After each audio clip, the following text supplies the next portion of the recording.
ராசி சக்கரத்தில் இரண்டாவது ராசியாகவும் சுக்கிர பகவான ராசி அதிபதியாக பெற்றிருக்கக்கூடியவர்களாகவும் இருக்கக்கூடியவங்க தான் ரிஷபராசிக்காரங்க. இந்த ரிஷபராசிக்காரங்களை பற்றி நம்ம சொல்லும்போது இவங்க வாழ்க்கையில் ரொம்ப அடிபட்டிருப்பாங்க. பணம் சார்ந்த விஷயத்தில் ரொம்ப அடிபட்டிருப்பாங்க. ரொம்ப அமைதியானவங்க. அந்த அமைதியிலேயே நிறைய விதமான ஏமாற்றத்தை பார்த்துருப்பாங்க. கொஞ்ச நாளாகவே உங்களுக்கு மன ரீதியாக பலவிதமான பிரச்சனையை பார்த்துட்டு வரீங்க. அந்த விஷயம்லாம் சால்வ் ஆகுமா? ஏதாவது புதுசாக தொழில் தொடங்கியிருப்பீங்க, அதில் மாற்றம் கிடைக்குமா? அடுத்தடுத்து வரக்கூடிய காலகட்டம் உங்களுக்கு எப்படி இருக்க போகுது? என்ன மாதிரியான பலன் தரப்போகுது? இதுக்கப்புறமாவது நம்ம வாழ்க்கையில் நம்ம உருப்படப்படுமா? நம்மளை ஏளனமாக பார்த்தவங்க முன்னாடி தலை நிமிர்ந்து நடக்க போகிறோமா? நமக்கு எந்த மாதிரியான முன்னேற்றம் கிடைக்கும்? இதில் முன்னேற்றம் கிடைக்கும்? நம்மளை விட்டு போனவங்க நம்மக்கிட்ட திரும்ப சேருவாங்களா? அப்படிங்கிற நிறைய விதமான சந்தேகங்கள் உங்களுக்கு வரும். அந்த சந்தேகங்களை தீர்க்கக்கூடிய வகையில் தான் உங்களுக்கு இந்த பதிவானது கண்டிப்பாக இருக்கும். அதனால் வீடியோவை ஸ்கிப் பண்ணாமல் பாருங்கள். மேலும் உங்கள் ராசி அதிபதியாக இருக்கக்கூடிய சுக்கிர பகவானுக்கு ஏற்ற கடவுள் யாருன்னா மகாலட்சுமி தாயார். அந்த அம்மனுக்கு ஏற்ற கிழமை வெள்ளிக்கிழமை. ஸோ வெள்ளிக்கிழமை நாட்களில் நீங்கள் அந்த மகாலட்சுமி தாயாருக்கு விரதம் இருந்துட்டு வந்தீங்கன்னா கண்டிப்பாக உங்களுக்கு நல்ல பலன் கூடிய விரைவில் கிடைக்கும். ஸோ இந்த பதிவு ரிஷபராசிக்காரங்க பார்க்குறீங்கன்னா கண்டிப்பாக இந்த விஷயத்தை பரிகாரமாக பண்ணுங்கள். மேலும் உங்களுக்கு யாராவது ரிஷபராசிக்காரங்க தெரியும்னா அவங்களுக்கும் இந்த விஷயத்தை ஷேர் பண்ணுங்கள், அவங்களும் பலன் பெறட்டும். இதே மாதிரியான ஆன்மீகம் சார்ந்த வீடியோக்களை பார்க்கணுன்னா மறக்காமல் நம்ம சேனலை சப்ஸ்கிரைப் பண்ணிவிட்டு கீழே இருக்கும் பெல் ஐக்கானையும் மறக்காமல் கிளிக் பண்ணுங்கள். அப்போ தான் நம்ம சேனலில் போடுற எல்லா வீடியோவும் நோட்டிஃபிகேஷனாக உங்கள்கிட்ட உடனுக்குடனே வரும். மேலும் உங்களுடைய இஷ்ட கடவுள் யார் அப்படிங்கிறதையும் நம்மளுடைய கமெண்ட் பாக்ஸில் பதிவிடுங்க. அதாவது லைக் போட்டுட்டு பதிவிடுங்க. ஸோ வாங்க நம்ம வீடியோக்குள்ளே போய் ரிஷபராசிக்காரங்களுக்கு என்ன மாதிரியான பலன் கிடைக்குன்றதை தெளிவாக பார்த்து தெரிஞ்சுக்கலாம். முதல்ல இந்த ரிஷபராசிக்காரங்க யார், இவங்களுடைய குணங்கள் எப்படிப்பட்டவை, மற்றவங்களுடைய கண்ணுக்கு இவங்க எப்படிப்பட்டவங்களா தெரியுறாங்க அப்படிங்கிறது முதல்ல பார்க்கலாம். ரிஷபராசிக்காரங்க நார்மலாகவே ரொம்ப அமைதியாக இருப்பாங்க. தான் உண்டு, தான் செய்கிற வேலை உண்டு அப்படின்னு இருப்பாங்க. உதவி செஞ்சாலுமே மற்றவங்க கேட்டால் மட்டும்தான் செய்வாங்க. வாலண்டியாக யாருக்கும் போய் உதவி செய்யவே மாட்டாங்க. அமைதியானவங்க அப்படிங்கிறனால சண்டை சச்சரவே இவங்களுக்கு அவ்வளவு பிடிக்காது. ஒரு இடத்துல சண்டை நடந்தால் கூட டக்குன்னு அந்த இடத்துலேருந்து எப்படி எஸ்கேப் ஆகலாம் அப்படின்னு தான் நினைப்பாங்க. ரொம்ப கூச்ச சுபாவம் அதிகமாக இருக்கும். ஒருத்தங்க கிட்ட கொடுத்த பொருளை, அதாவது இவங்களோட பொருளை திருப்பி வாங்கிறதுக்கும் கேட்குறதுக்குமே தயக்கப்படுவாங்க. இதனாலேயே பல பேர் இவங்களை நிறைய விஷயத்தில் ஏமாத்திருப்பாங்க. ஏமாற்றுறாங்க அப்படின்னு தெரிஞ்சுமே இவங்க மற்றவங்க கிட்ட எல்லாம் சகஜமாக எப்பவும் போல தான் நார்மலாக பேசிக்குவாங்க. இவங்களை பொறுத்த வரைக்கும் சொந்த தொழில் செய்யணும்னு ரொம்ப ஆசைப்படுவாங்க. ஆனால் இவங்க நேரமோ என்னமோ அந்த தொழில் தெரிஞ்சுமே பக்குவமாக இவங்களால் எடுத்துகிட்டு போக முடியாத அளவுக்கு சூழ்நிலை அமைஞ்சிருக்கு. இவங்க எவ்வளவுக்கு எவ்வளோ அமைதியாக இருக்காங்களோ அந்தளவுக்கு மற்றவங்களுக்கு நல்லது. ஏன்னா இவங்களுக்கு அவ்வளவு சீக்கிரம் கோவன்றது வராது. வந்துருச்சுன்னா ருத்ர தாண்டவம் ஆடுற அளவுக்கு கோவம் வரும்.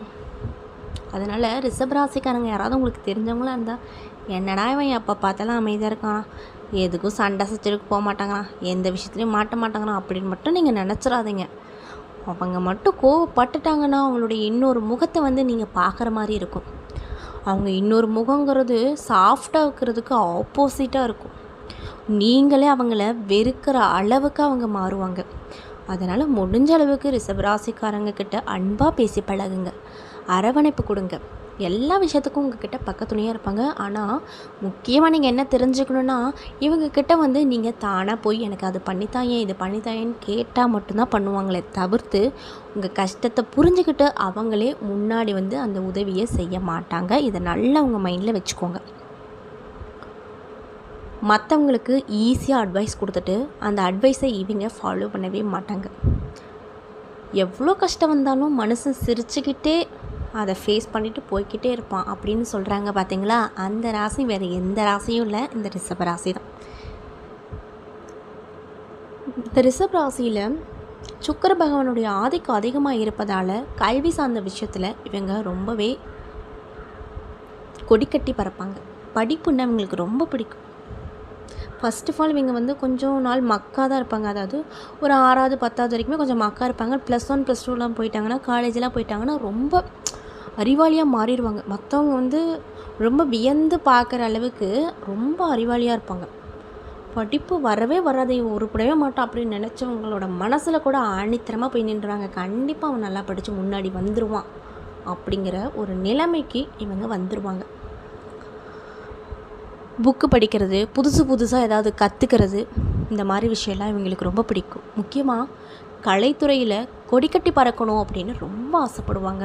அதுபோலயே சின்ன சின்ன நுணுக்கங்களையும் கற்றுக்குவாங்க. எல்லா விஷயத்துலேயும் கொஞ்சம் கொஞ்சமாக கற்று தெரிஞ்சு வச்சுக்குவாங்க. ஞாபக சக்தி இவங்களுக்கு ரொம்ப அதிகம். இதனாலேயே இவங்கக்கிட்ட உங்களால் பேசி சமாளித்து ஜெயிக்கவே முடியாது. இப்படிப்பட்ட அன்பு நேர்களுக்கு அடுத்தடுத்து வரக்கூடிய காலகட்டம் எப்படி இருக்க போகுது, என்ன சிறப்பை தரப்போகுது, என்ன மாதிரியான பலன் உங்களுக்கு கிடைக்கும் அப்படிங்கிறத நான் உங்கள்கிட்ட இந்த பதிவில் தெளிவாக ஷேர் பண்ணிக்க போகிறேன்.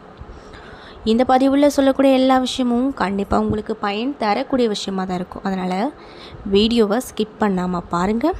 மேலும் ரிஷப ராசிக்காரங்க யாராவது இந்த பதிவை பார்க்குறீங்கன்னா, நான் சொன்ன விஷயம்லாம் கரெக்டாக இருந்துச்சுன்னா நம்மளுடைய கமெண்ட் பாக்ஸில் கரெக்டுன்னு சொல்லி மறக்காமல் பதிவிடுங்க. ராசிக்காரங்களுக்கு இந்த காலகட்டம் எப்படி இருக்க போகுது அப்படின்னு பார்த்தீங்கன்னா, நீங்கள் இவ்வளோ நாள் வரைக்குமே சந்தித்து வந்த கஷ்டத்திற்கும் கண்ணீருக்கும் ஒரு நல்ல தீர்வு கிடைக்கும் அப்படின்னு சொல்கிறாங்க. இந்த ரிஷபராசிக்காரங்களை பொறுத்த வரைக்கும் ரொம்ப உழைப்பாங்க.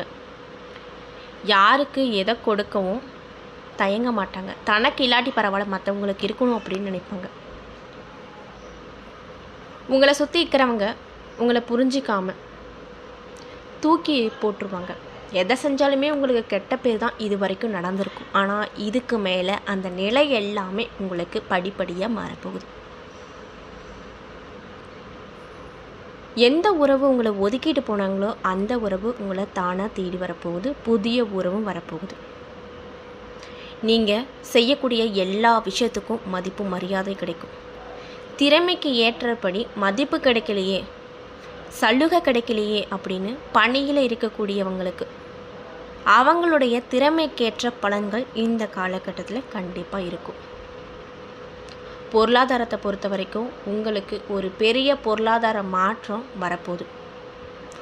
உங்களை நம்பி நிறைய பெரிய பெரிய பொறுப்பை ஒப்படைப்பாங்க. நீங்களே நம்ப முடியாத அளவுக்கு ஒரு பொறுப்பில் ஏற்க போகிறீங்க.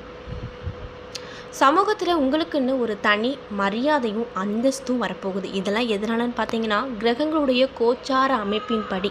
அது மட்டும் இல்லாமல் ரொம்ப நாளாகவே உங்கள் குடும்பத்தில் நிறைய குழப்பம் வந்திருக்கும். கணவன் மனைவிக்கிடையே கருத்து வேறுபாடு வந்திருக்கும். இந்த விஷயம் எல்லாமே தலைகீழாக மாறப்போகுது. அதாவது நீங்கள் எப்படியே உங்கள் குடும்பம் சார்ந்த விஷயத்தில் ரொம்ப கஷ்டப்பட்டீங்களோ அந்த விஷயம்லாம் தீர்வுக்கு வரும். அந்த தீர்வு கூட உங்களுக்கு பலன் தரக்கூடிய நல்ல தீர்வாக தான் இருக்கும்.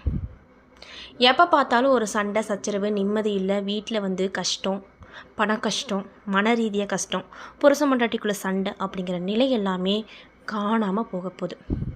பிரிஞ்சு போன சொந்த பந்தம் உங்களை பிரிஞ்சு போன காதல் சார்ந்த விஷயத்தில் சண்டை, இந்த விஷயங்கள் எல்லாமே நொடிக்கு நொடி காணாமல் போக போகுது. ரொம்ப நாளாக தள்ளி போயிட்டு இருந்த திருமண விஷயங்கள்லாம் இப்போ கைகூடி நிச்சயமாக வரும். அதில் எந்த ஒரு மாற்று கருத்தும் இல்லை. பொருளாதார பொறுத்த வரைக்கும் உங்கள் பொருளாதாரம், வேலை சம்மந்தப்பட்ட விஷயம் எல்லாமே நல்ல சலுகையை கொடுக்கும். ஆரோக்கிய ரீதியாக பார்த்தோன்னா உங்களுக்கு இந்த காலகட்டத்தில் ஒரு பெரிய முன்னேற்றத்தை நீங்கள் உங்கள் கண் கூட பார்ப்பீங்க. அந்த விஷயம் உங்களுக்கு ஒரு அதிர்ச்சியை தரக்கூடிய விஷயமாக தான் இருக்கும்.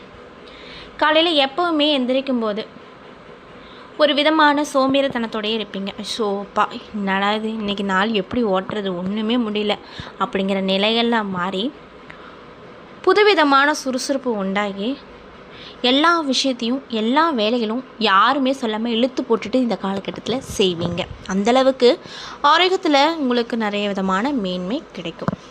உங்கள் மனசில் இது வரைக்குமே என்ன காரணம்னு தெரியல, எதையோ நினச்சி பயம் வந்துக்கிட்டே இருக்குது, படபடப்பாக்குது.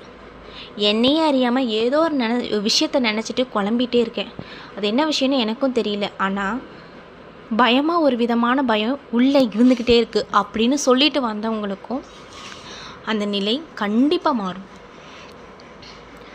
நீங்கள் ஃபஸ்ட்டெல்லாம், அதாவது சில பல நாட்களுக்கு முன்னாடி, சில பல மாதங்களுக்கு முன்னாடி எந்த அளவுக்கு சந்தோஷமாக கலகலப்பாக எந்த ஒரு கவலையும் இல்லாமல், கவலையே இருந்தாலுமே அதை போ அப்படின்னு தூசி தட்டுற மாதிரி இருந்துட்டு இருந்தீங்களோ, அந்த விஷயங்கள் எல்லாமே இனி திரும்ப உங்கள் வாழ்க்கையில் வரப்போகுது. நீங்கள் உங்களோட மனசில் எந்த அளவுக்கு சந்தோஷத்தை பார்க்க போகிறீங்களோ அந்த அளவுக்கு உங்கள் முகத்திலேயே பளிச்சுன்னு ஒரு ஒளியே தெரியும். அந்த ஒளியை பார்த்துட்டு மற்றவங்களும் என்னமோ நடந்திருக்குப்பா, நீ இவ்வளோ பிரைட்டாக இருக்க, என்ன காரணம்னு சொல்லு, இல்லை ஃபேஸ்க்கு ஏதாவது போட்டுட்ருக்கியா, உண்மையை சொல்லு, இப்படின்னு கேட்குற அளவுக்கு உங்களுடைய நிலைகள்லாம் படிப்படியாக சரியாக போகுது. நீங்கள் குறிப்பிட்ட ஒரு நபரை இவங்க பேசினா பரவாயில்ல, நம்ம வாழ்க்கை நல்லாயிருக்கும், இல்லைன்னா நம்ம வாழ்க்கை எப்படியோ வேறு வழியில் திசை மாறி போயிடும் அப்படின்னு நினச்சிட்ருக்கக்கூடிய நபர் இந்த காலகட்டத்தில் உங்களை தேடி வந்து உங்ககிட்ட தானே பேசுவாங்க. உங்களை தப்பாக நினச்சிக்கிட்டு பிரிந்து சென்ற உறவு கூட இப்போ உங்களை பற்றி புரிஞ்சுக்கிட்டு வருவாங்க.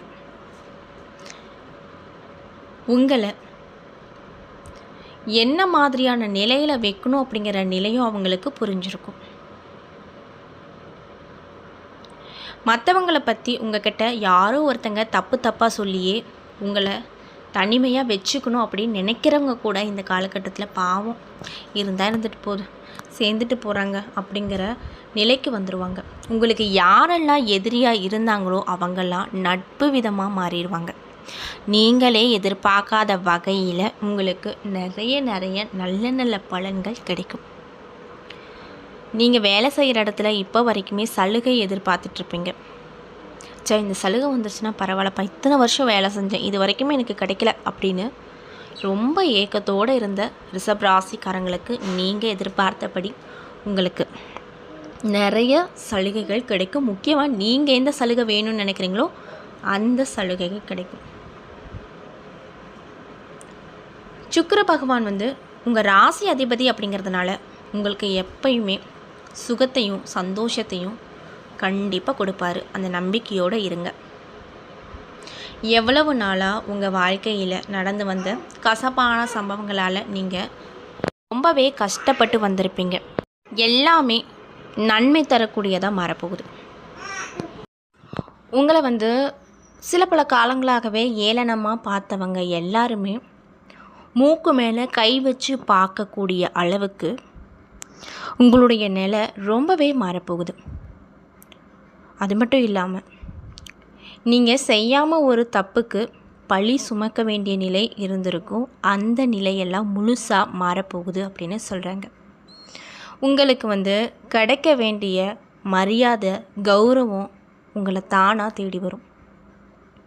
ஒரு 5-6 பேருக்கு மத்தியில் உங்களை யாரெல்லாம் ரொம்ப அசிங்கப்படுத்துனாங்களோ கேவலப்படுத்துனாங்களோ அவங்க எல்லாமே வியந்து பார்க்குற அளவுக்கு உங்களுடைய நிலை இருக்க போகுது, கௌரவம் கிடைக்க போகுது. அதே நேரத்தில் நீங்கள் இந்த காலகட்டத்தில் தலை நிமிர்ந்து நடப்பீங்க. இனிமேல் நான் சாதிச்சேன்டா, இதுக்கு மேலே என்னை யாரும் எதுவும் செய்ய முடியாது அப்படிங்கிற ஒரு புதுமையான ஒரு தன்னம்பிக்கையும் நம்பிக்கையும் உங்கள் மனசில் இந்த காலகட்டத்தில் வரும். கொஞ்ச நாளாகவே ஏதோ பண்ணிட்டோம், யாருக்கும் ஏதோ தப்பு பண்ணிட்டோம், என்னமோ தெரியல, மனசு சரியில்லை, ஒரே நிரடலாக இருக்குது அப்படின்னு குழப்பத்தில் இருந்தவங்களுக்கு அந்த குழப்ப நிலைகள் எல்லாம் மாறி புதுவிதமான அனுபவம் கிடைக்க போகுது. நீங்கள் தொட்டதெல்லாம் பொண்ணாகக்கூடிய காலகட்டம் வந்துருச்சுன்னே சொல்லலாம். அந்தளவுக்கு உங்களுடைய நிலை உயரப்போகுது. உங்களை வந்து ஒரு பெரிய செலிப்ரிட்டியாக இந்த காலகட்டத்தில் பார்ப்பாங்க. நீங்கள் செய்ய வேண்டியது ஒரு விஷயம் என்னென்னா, பழசையெல்லாம் மறந்துட்டு, முக்கியமாக பழைய கெட்ட விஷயத்தையெல்லாம் அடியோடு மறந்துட்டு, இதுக்கு மேலே நம்ம வாழ்க்கையில் நல்ல விஷயம் நடக்கும் அப்படிங்கிற நம்பிக்கையை மட்டும்தான் விதைக்கணும். புதுசாக கிடைக்க போகிற நல்ல வாய்ப்பை எப்படி பயன்படுத்தலாம், என்ன மாதிரியான ரூட்டில் எடுத்துகிட்டு போனால் நமக்கு சக்ஸஸ் கிடைக்கும் அப்படிங்கிற பிளான் மட்டும் பண்ணுங்கள். மற்றபடி நமக்கு அவங்க அப்படி பண்ணிட்டாங்க, திருப்பி நம்ம எப்போ வந்து அவங்கள அடிக்கலாம், என்ன மாதிரியான விஷயத்தை வச்சு பிளான் பண்ணி தூக்கலாம் அப்படிங்கிற விஷயத்தை அடியோடு விட்டுருங்க. ஏன்னா நம்மளை பொறுத்த வரைக்கும் மற்றவங்க நம்மளை எப்படி வேணால் நினச்சிட்டு போட்டோம். நம்மளை சுற்றி இருக்கிறவங்க நமக்கு கெட்டது பண்ணாலுமே நம்ம அவங்களுக்கு நல்லது பண்ணிட்டு போகலாமே, அந்த மாதிரி நினைங்க. பல நல வாய்ப்புகள், அதாவது நீங்கள் கேட்காமலே உங்களுக்கு நிறைய நல்ல நல்ல வாய்ப்புகள் காத்துட்ருக்கு. அதை வந்து கைவிட்டுறாதீங்க, நல்ல முறையில் பயன்படுத்திக்கோங்க. அது மட்டும் இல்லாமல் ஒரு தடவை நீங்கள் ஏதாவது ஒரு முடிவு வந்து எடுத்துட்டிங்கன்னா அதை வந்து மற்றவங்களுடைய ஆலோசனை கேட்டு தப்பாக சரியான முடிவு பண்ணிவிட்டு அதுக்கப்புறம் பண்ணுங்கள். எதாக இருந்தாலும் நீங்களே முடிவு எந்த காலகட்டத்தை பொறுத்த வரைக்கும் எடுக்காதீங்க. உங்களை சுற்றி ஒரு கண்ணுக்கு தெரியாத வேலி போட்ட மாதிரி நிம்மதி இருக்கும். நிம்மதியே இல்லை, வாழ்க்கை ரொம்ப கஷ்டமாக இருக்குது, எப்படி வாழ்கிறதுனே தெரியல, இவ்வளோ கடன் இருக்குது, பள்ளியில் பையன் படிக்கிறான், எப்படி ஃபீஸ் கட்டுறதுன்னு தெரியல, காலேஜில் படிக்கிறான், அதுக்கு எப்படி ஃபீஸ் கட்டுறதுன்னு தெரியல அப்படின்னு திசையில் ஃபுல்லாகவே பிரச்சனையாக இருந்துகிட்டு வந்தவங்களுக்கு அந்த நிலை எல்லாமே காற்று எப்படி நம்ம கண்ணுக்கு தெரியலோ அதே போல் உங்களுடைய பிரச்சனையும் கண்ணுக்கு தெரியாத அளவுக்கு மாறப்போகுது. அந்த அளவுக்கு பெரிய பெரிய மாற்றத்தை நீங்கள் பார்ப்பீங்க. உங்கள் குடும்பத்தில் ரொம்ப வருஷமாக தீர்க்கவே முடியாத பிரச்சனை நிறைய இருக்கும். அந்த பிரச்சனையெல்லாம் இப்போ நீங்களே தீர்க்கக்கூடிய வகையில் அதுவும் நல்ல முடிவில் வரும். உங்களுடைய குல தெய்வத்துடைய அருள் உங்களுக்கு கண்டிப்பாக கிடைக்கணும். அதனால் மாதம் அமாவாசை இல்லைனா பௌர்ணமி நாட்களில் கண்டிப்பாக உங்களுடைய குல தெய்வத்தை பார்த்துட்டு வாங்க. கண்டிப்பாக நல்ல பலன் உங்களுக்கு கிடைக்கும். முக்கியமாக நம்ம வாழ்க்கையில் நம்ம நல்லா இருக்கணும், நமக்கு நல்லது நடக்கணும், நம்மளை சுற்றி இருக்கவங்களும் நல்லா இருக்கணும் அப்படின்னு நீங்கள் நினைக்கணுன்னா, அப்படி நடக்கணும் அப்படின்னாலுமே கண்டிப்பாக உங்களுக்கு குல தெய்வத்துடைய அருள் நிச்சயமாக வேணும். அதனால் நீங்கள் வந்து கண்டிப்பாக குல தெய்வத்துடைய அருளை பெறணும் அப்படின்னா இந்த நாட்களில் நீங்கள் போயிட்டு வாங்க, நல்ல பலன் கிடைக்கும். முக்கியமாக நீங்கள் யாருக்காவது அன்னதானம் வணங்குறது, இல்லைனா உங்களால் முடிஞ்ச முன்ன பின்ன தெரியாதவங்களுக்கு உதவி செய்கிறது, தானம் பண்ணுறது, இதெல்லாம் செஞ்சிங்கன்னா கண்டிப்பாக நல்ல பலன் உங்களுக்கு இருக்கும். மேலும் உங்கள் வீட்டில் வந்து தெய்வ கடாட்சம் உண்டாகும். ஒரு பெரிய நிம்மதியாக இருப்பீங்க. ரொம்ப நாள் ஆச்சு வாடகை வீட்டிலே இருக்கேன், நம்மளுக்குன்னு ஒரு வீடு கூட இல்லை அப்படின்னு நினச்சவங்களுடைய விஷயங்கள் எல்லாமே மாறப்போகுது. நீங்கள் எப்படியெல்லாம் நினைக்கிறீங்களோ அப்படியெல்லாம் உங்களுக்கு கிடைக்க போகுது. மேலும் இந்த காலகட்டத்தில் ரொம்ப கவனமாக இருக்க வேண்டிய ஒரே ஒரு விஷயம் என்ன அப்படின்னு பார்த்தீங்கன்னா, பேச்சில் தான் கவனமாக இருக்கணும். யாருன்னாலும் சடான்னு பேசிடாதீங்க. ஏன்னா நாளைக்கு மினி நம்ம அவங்க மூஞ்சில் கண்டிப்பாக முழிக்கக்கூடிய ஒரு சூழ்நிலை வரும். அதனால் யாருக்கிட்டேயும் சடார்னு பேசிடாதீங்க, சாஃப்டாக பேசுங்க, கோவப்படாதீங்க. கோவம் தான் இருக்கிறதுலையே நம்மளே கொடுக்கக்கூடிய பெரிய தண்டனை அப்படின்னு சொல்கிறாங்க. மற்றவங்களால் நீங்கள் கோவப்பட்டீங்கன்னா அது அவங்களுக்கு லாஸ் கிடையாது, உங்களுக்கு தான் லாஸ். ஸோ கோவத்தை மட்டும் குறைச்சிக்கிட்டிங்கன்னா நல்லது நடக்கும். நன்றி, வணக்கம்.